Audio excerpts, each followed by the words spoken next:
এরপরে হুযায়ফা বলছেন, ইয়া রাসূলুল্লাহ, এরপরে কি খারাপ যুগ আসবে?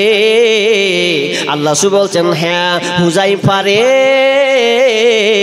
এরপরে একটা খারাপ যুগ আসবে, কিন্তু শুনে লাও এই যুগটা এমন ভয়ানক যুগ হবে, জামানা হবে, এতে ভালো মন্দ সব মিশে থাকবে।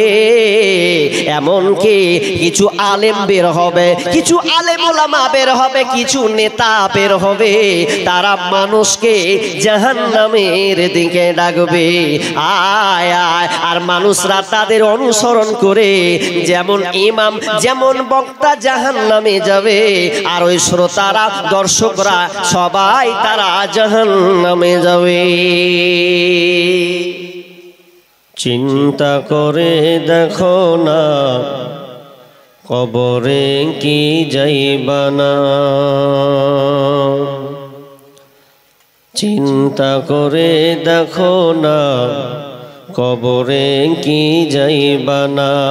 যেই কবরে আল্লাহ ছাড়া বন্ধু কেহ থাকবে না, যেই কবরে আল্লাহ ছাড়া বন্ধু কেহ থাকবে না। চিন্তা করে দেখো না, কবরে কি যাইবা না। চিন্তা করে দেখো না, কবরে কি যাইবা না।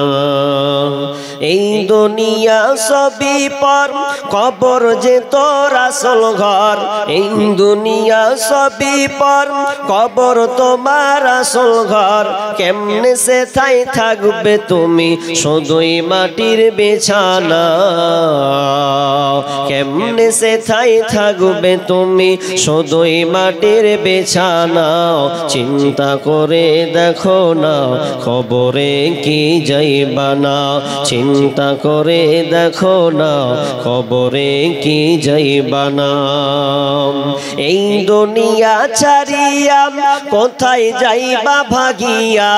এই দুনিয়া ছাড়িয়া কোথায় যাইবা পালায়া। মরণ তোমায় লইবে ঘিরে যতই করো বাহানা। মরণ তোমায় লইবে ঘিরে যতই করো বাহানা। চিন্তা করে দেখো না, কবরে কি যাইবা না। চিন্তা করে দেখো না, কবরে কি যাইবা না। আজান কানে শুনিয়া কেমনে থাকো ঘুমায়া। আজান কানে শুনিয়া কেমনে থাকো ঘুমায়া। কবরের আযাবের কথা একটু স্মরণ করো না। কবরের আযাবের কথা একটু স্মরণ করো না। চিন্তা করে দেখো না, কবরে কি যাইবা না। চিন্তা করে দেখো না, কবরে কি যাইবা না। দিলে ভরা অহংকার, চিনো না তুমি আল্লাহর ঘর। দিলে ভরা অহংকার, চিনো না তুমি আল্লাহর ঘর।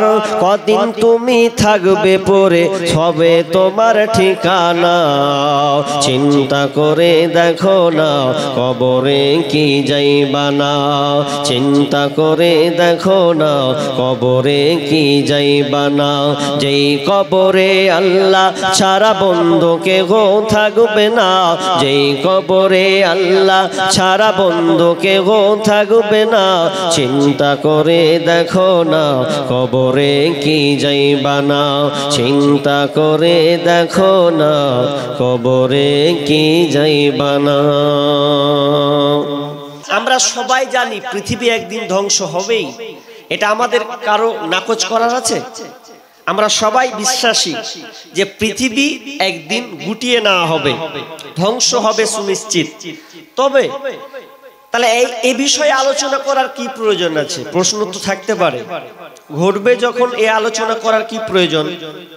জি, দেখবেন মেয়েরা রোজ যখন উঠে, সকাল হলে সূর্য যখন উঠে, মেয়েরা যখন কাপড় পরিষ্কার করে, পরিষ্কার করার পর দড়িতে মেলে দেয়, বা অনেকে গম দেয়, ভুট্টা দেয়, অনেক কিছু শুকোতে দেয়, দেয় কি দেয় না ভাই? তাই তো? আচ্ছা, দেওয়ার পর আকাশ সুন্দর, কিন্তু যখন আকাশটা মেঘাচ্ছন্ন হয়ে যায়, কালো বর্ণের হয়ে যায়, তখন আপডেট, তখন খবর দিয়ে দেয় কি যে বৃষ্টির সম্ভাবনা আছে। এজন্য মা বোনদের দেখবেন যেমনি আকাশ কালো হবে, মেঘ উঠবে, সঙ্গে সঙ্গে সব কাপড়কে কুটিয়ে ভিজে যাবে, তাই তো? তাহলে সংকেত দেখাচ্ছে কি মেঘলা, বৃষ্টি হতে পারে, কাপড় যেন না ভিজে যায়। এজন্য আমাদের মা বোনেরা তাড়াতাড়ি করে কাপড়কে তুলে নেয়। ঠিক অনুরূপ আমরা ইমানদার মানুষ, পৃথিবী ধ্বংস হবে, কিন্তু আমাদের ইমানকে সবসময় রেডি করে রাখতে হবে, যাতে আপনার মত, আপনার বিদায়টা, যাত্রাপালাটা যাতে আপনার সুন্দর হয়, ইমানি হালাতে থাকে। এজন্য আমরা এই বিষয় সম্পর্কে জানবো। এ বিষয়ে ইহুদি নাসারা, মুশরিকরা আল্লাহ রাসূলকে জিজ্ঞাসা করতেন যে কিয়ামত কখন হবে। ওরাও প্রশ্ন করত যে কিয়ামত কখন হবে, একটু বলবেন? তো রব্বুল আলামিন নবীকে বলছেন, সূরা আহজাব কয়েকটা আয়াতে আছে, তার মধ্যে একটা পড়েছি, সূরা 33 নম্বর সূরার 63 নম্বর আয়াত। আমি আর বেশি ভূমিকা নই, সরাসরি আয়াতের দিকে। বিসমিল্লাহির রহমানির রহিম। ইয়াসআলুকান নাস আনিস সাআ কুল ইন্নামা ইলমুহা ইনদাল্লাহ ওয়া মা ইউদরিকা লাআল্লাস সাআতা তাকুনু করিবা। রব্বুল আলামিন বলেন, নবী হে, আপনাকে ওরা কিয়ামত সম্পর্কে জিজ্ঞাসা করে, কিয়ামতটা কখন হবে এই ব্যাপারে ওরা আপনাকে জিজ্ঞাসিত করে। আপনি তাদেরকে বলে দেন, কুল ইন্নামা ইলমুহা ইনদাল্লাহ, এই জ্ঞান কেবলমাত্র আল্লাহর কাছে আছে, এই জ্ঞানটা পৃথিবীর কেউ দিতে পারবে না। ওয়া মা ইউদরিকা লাআল্লাস সাআতা তাকুনু করিবা। নবী আপনি এটাও জেনে নেন, নবী কি আপনি জানেন কিয়ামতটা খুব কাছাকাছি, নিকটবর্তী এসেছে। তার মানে কিয়ামতটা বেশি দূরে নয়। তবে অত্র আয়াত থেকে আমরা স্পষ্ট এটাই হলাম, পৃথিবী একদিন ধ্বংস হবে, কিয়ামত সংগঠিত হবে, কিন্তু কোন দিন হবে এই জ্ঞান আল্লাহর কোন নবীকে দেননি, কোন আম্বিয়া, কোন রাসূল, কোন সাহাবীদেরকে, কোন আপনার কিনা সত্যবাদীদেরকে বার্তা দেওয়া হয় নাই, বরং এই জ্ঞান আল্লাহর কাছে আছে। এই জ্ঞানটা কেবল আল্লাহর কাছে আছে, পৃথিবীর কারো কাছে নাই। পৃথিবী কখন ধ্বংস হবে এ ব্যাপারে নাসা বিজ্ঞানী যারা পৃথিবী নিয়ে যারা গবেষণা করছেন, বর্তমানের হেডলাইন গুলো আপনি ইউটিউব, গুগল সে সার্চ দিবেন, তারা অনুমান করছেন যে প্রায় 2036 সালে পৃথিবী ধ্বংস হয়ে যাবে। এটা নাসা। আরেক কিছু তার আগে তো বলেছিল যে 2012তেই শেষ।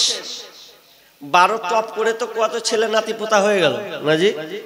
আসলে এই জ্ঞানটা পৃথিবীর কাউকে দেওয়া হয়নি, তবে নাসা বিজ্ঞানীরা কিছু আভাস, তারা যেহেতু গবেষণা করছে, এই জন্য তাদের কিছু ধারণা যে পৃথিবী খুব কাছাকাছি, খুব কাছাকাছি।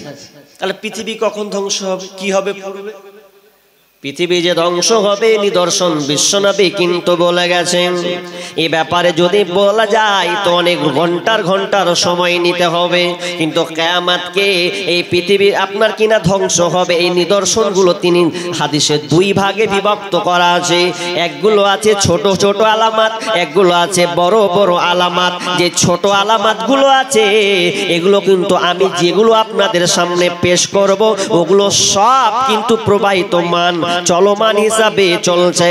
শুধু আপনারা একটু মিলাবেন, যাচাই বাছাই করবেন যে কিয়ামতটা এই নিদর্শনগুলা ঘটছে কি ঘটছে না। সাবধানে থাকি ও মুমিন, ঈমান রাখা দায়, কিয়ামতের আলামত ভাবে বোঝা যায়। সাবধানে থাকি ও মুমিন, ঈমান রাখা দায়। কি বলবো রে ভাই বাংলার বাণী, দেখে দেখে চিন্তা করে, টাকার লোভে মানুষ মারে এই সোনারি বাংলায়, টাকার লোভে মানুষ মারে এই সোনারি বাংলায়, সাবধানে থাকি ও মুমিন ঈমান রাখা দায়, সাবধানে থাকি ও মুমিন ঈমান রাখা দায়। কিয়ামতের নিদর্শন। হুযায়ফা রাদিয়াল্লাহু তাআলা আনহু তিনি এমন একজন সাহাবী, যেই সাহাবী সব সময় ব্যতিক্রম আল্লাহ রাসূলকে জিজ্ঞাসা করতেন, প্রায় সাহাবী কোনখানে নেকি আছে, কোনটা কি করলে বেশি নেকি পাওয়া যাবে, কোনটা করলে বেশি আল্লাহ সন্তুষ্ট হবে, এই ব্যাপারে সাহাবীরা বেশি প্রশ্ন করতেন। কিন্তু এই সাহাবী হুযায়ফা রাদিয়াল্লাহু তাআলা আনহু যখন প্রশ্ন করতেন পুরো উল্টা প্রশ্ন করতেন। তিনি প্রশ্ন এইরকম করতেন, কোন পাপ থেকে আমি বেঁচে যাব, কোনটা না করলে আমি পাপ থেকে বেঁচে যাব, অকল্যাণ থেকে বেঁচে যাব, এই রকম ধরনের তিনি প্রশ্ন করতেন। একদিন তিনি প্রশ্ন মানে আল্লাহ রাসূল বলছেন, ইয়া রাসূলুল্লাহ, আমরা আছি আপনার সঙ্গে, আমরা ছিলাম একটা কালো বর্ণের যুগে, আমরা ছিলাম অকল্যাণের যুগে, জাহিলিয়াতের যুগে ছিলাম, তখন আমরা দ্বীন ইসলাম পাইনি। কিন্তু ইয়া রাসূলুল্লাহ, ইন্না কুন্না ফিল জাহিলিয়াতি ওয়াশ শাররি, আমরা এই আপনাকে পেয়ে সন্তুষ্ট, আমরা এমন একটা দুনিয়া পেয়েছি, এমন একটা দিন পেয়েছি, ইসলাম পেয়েছি, তার মানে আমরা কল্যাণের মধ্যে আছি, লাভের মধ্যে আছি, সম্মানজনক যুগে আছি। কিন্তু নবী গো, আপনি বলেন তো আমাদের ভালোর পরে কি খারাপ যুগ আসবে কিনা? বিশ্বনবী বলছেন, নাম, হ্যাঁ খারাপ যুগ আসবে। এবার হুযায়ফা জিজ্ঞাসা করছেন, ইয়া রাসূলুল্লাহ, আপনি বললেন খারাপ একটা জামানা আসবে, খারাপ একটা সময় যুগ আসবে, কিন্তু খারাপ যুগের পরে কি আর কোনো ভালো যুগ আসবে? বিশ্বনবী বলছেন, নাম, হ্যাঁ ভালো যুগ আসবে রে হুযায়ফা, কিন্তু সেই যুগটা হবে ফিহি দাখানুন, যুগটা হবে ঘোলাটে যুগ, যুগটা হবে ঘোলা যুক্ত যুগ, ধোঁয়া যুক্ত যুগ, অস্পষ্ট একটা যুগ, আর এই যুগটা অস্পষ্ট যুগ হবে। এবার আল্লাহ রাসূল হুযায়ফা রাদিয়াল্লাহু তাআলা রাসূল জিজ্ঞাসা করছেন, ওয়ামা দাখালুহু, ইয়া রাসূলুল্লাহ, ঘোলাটে যুক্ত কাকে বলা হয়, ধোঁয়াটে যুক্ত কাকে বলা হয়, অস্পষ্ট যুগ তো আমরা বুঝতে পারলাম না, একটু বলেন। বিশ্বনবী বলছেন, শুনে নাও, ওই যুগটা যে হবে ঘোলাটে যুক্ত যুগ হবে, ধোঁয়া যুক্ত যুগ হবে, অস্পষ্ট যুক্ত যুগ হবে, এই যুগটা এমন একটা যুগ হবে আমার আদর্শকে তারা মানবে না, আমার তরিকাকে তারা মানবে না, অন্যের তরিকা এনে বেজাতির অনুসরণ করে বলবে এটা আমার তরিকা, এটা আমার সুন্নাত, এটা আমার ডিউটি, এটা আমার ভালো কাজ। কিন্তু না না, আমার সুন্নাতকে বাদ দিয়ে, আমার তরিকা রাস্তাকে বাদ দিয়ে, আমার থিওরিকে বাদ দিয়ে তারা বিজাতির থিওরি এনে তারা সামনে পেশ করবে, তারা মানবে, আর এ আমার বলে তারা চালিয়ে দেবে। এরপরে হুযায়ফা বলছেন, ইয়া রাসূলুল্লাহ, এরপরে কি খারাপ যুগ আসবে? আল্লাহ রাসূল বলছেন, হ্যাঁ হুযায়ফা রে,